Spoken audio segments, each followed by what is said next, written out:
Today we are here with Christina and Reagan, and they are going to share some information with us, some experiences that they've had with the Virginia Synod and the ways that our support of Virginia Synod touches real lives. So, the two of you were at an event this past week from what I hear. Can you tell us what the event was and what were some of the things that happened there? So we went to Seventh Day, and we sang, and we did like a lot of small groups with like many people, and like we did like one Bible verses, and we did it throughout the whole day, and we had 3 modules. Okay. So you got to learn a little bit, you got to talk a little bit, you get sing a little bit, have a little bit of worship and some free time, but you also got to hear a little bit about God's love? Yep. Okay, good. And how many people were at the event, do you guess?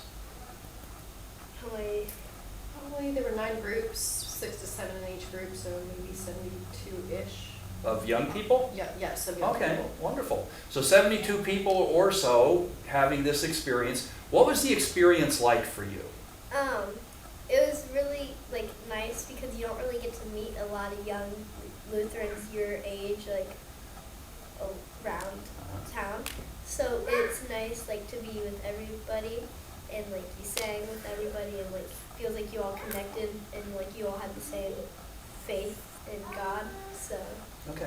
So that connection is really important, isn't it, when you get together with groups like. Do you keep in contact with anybody that you met? Yes. I do have some of like the people's numbers, and I met somebody from last year who came this year, and they were choosing my shepherd group again. So it's nice that you get to meet, like you'll get to see the same people as we grow up. Okay. So as you get older, there are more synod events that you will be able to go to, and the hope is that maybe some of these same young people your age will be able to come, and you'll get to continue the relationship, right? Yep. That sounds like fun. So from a mom's perspective, what do you think about Seventh Day and some of these synod events? Oh, I love the synod retreats. So for her, she's actually the baby of 4. So I've been attending synod retreats since probably 07 or 08 was my first one with my oldest son.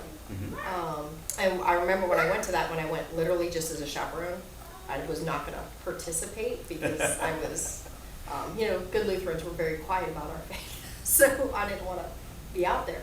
But the second year we went, they were short group leaders. Okay. And so I got voluntold that I was going to group lead. And so when you just are forced into something, I had a blast. So they're great. I feel like they're great for the parents too. They separate you from your child. Or your whole congregation. Or your congregation. Mm-hmm. So it forces you to interact with other, members from other churches. Right. So you end up meeting some other moms and dads from other churches. So you have a cabin, and in your cabin's typically a couple congregations, anywhere from 2 or 3 different congregations. And they keep them relatively local. So like this year we had Richmond with us. Last year we had Newport News. Okay. So they're actually people that you can meet and have relationships. There could be an ongoing relationship outside of the synod retreat. Okay, wonderful. And I think it's super cool for the kids because they get to, like she said, they get to grow through.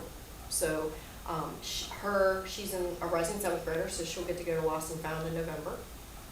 And so all the 6th graders from 7th Day will get to go to Lost and Found in November. And then and that's a week. That's actually we show up on Friday night.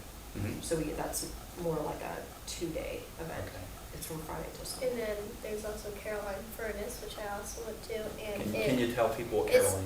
It's a week-long retreat basically, and they have different like groups kind of, but you stay in that group the whole time. So last year I was in horse camp, and I'm going to be in this horse camp again. But they have like 7 or 8 different weeks, and they have like Throughout the summer? Yes, and they have like 6 different groups each week. So like they had air adventure the week I went, like a bunch of different camps, and you have a nightly worship every night and then morning, and same thing as 7th Day, you have a breakfast and lunch and dinner all with your cabin mates or your congregation. So it's really nice, and you get to meet new people every time because you're not going to be in the same group as everyone. Sure. And that's a church camp. Yes. So you go there and you have different modules for the camp, but it's basically a week of camping and singing and worship and all of that kind of fun stuff. And there's crossover for them because the songs that they are learning at these Synod retreats, they're singing at Caroline Furnace. Sure. And then she actually had someone in her shepherd group this year that she had at Caroline Furnace last summer. Nice. So that was the first time, I mean, she had met her at camp, but Yeah. she was in her shepherd group. So there's some crossover there where the kids are going with those. So Nice. potentially there's 2 or 3 groups that they could experience throughout the year. Wonderful. So heads up, you'll be singing some of these songs the rest of your life. They'll be such a part of who you are. That's a We wonderful sing them in thing. the car, don't we? Awesome. We sing them in the On car our all way the time. up for the 4-hour drive, we were singing songs from last year, Just to get in God the- songs. So what does it mean, do you think, to the young people who go, and even to the adults who go, that we have this available, that because of the generosity of our congregation and other congregations throughout the Synod, that we have a camp available, we have program available, Synod staff available to put these programs together? What does it mean in the long run? I think that to give the youth an opportunity to experience other youth. And like she was saying, you don't necessarily, in public schools, religion's quiet.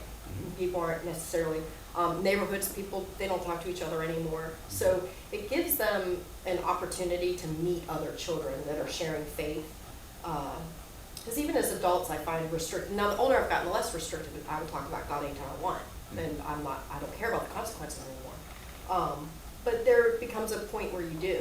And so this gives them an opportunity to have faith within their youth, and then carry that. And so I think that's important. And I think to maintain the establishment of the church, starting young and keeping this going. Because I know my oldest son, he doesn't actively practice in church right now because they work. But he's friends on Facebook with his Seventh Day and his Lost and Found, nice. and you know, the people that he attended service here, or he went, those type of things. So it gives them lifelong friends, even if they don't necessarily hang out together.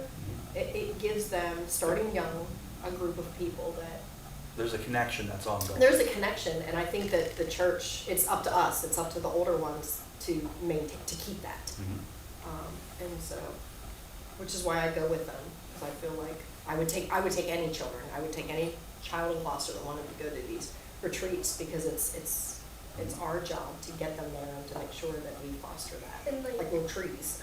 And last year, I met a girl who said that, like, she believed in God, but, like, she was wondering, like, how we, like, found God and all that stuff.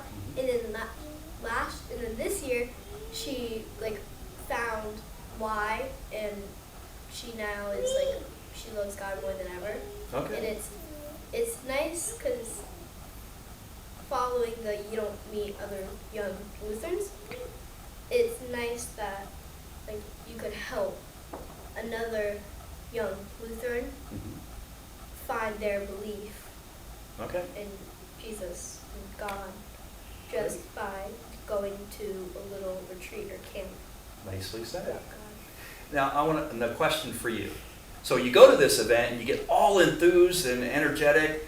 Does it help to come back here then and to worship among your own congregation and to be part of what God is doing right here? Yes, like for a bunch of different reasons, but it's just nice because like once you stay with the congregation for your whole life, you're their family basically. It feels like it's your little family. Right. So when you're gone for like 1 week, when you come back and you still believe in God no matter what, but I feel like if you go to the events, He shines more than ever. So when You feel energized. Yeah, when you come back here, you're like, you take in more of like your sermons and. Okay. Okay. Thank you. So last question then for the two of you. The way that these Synod events are made available, the way that our congregation is generous in their support to Synod, that does make a difference, right?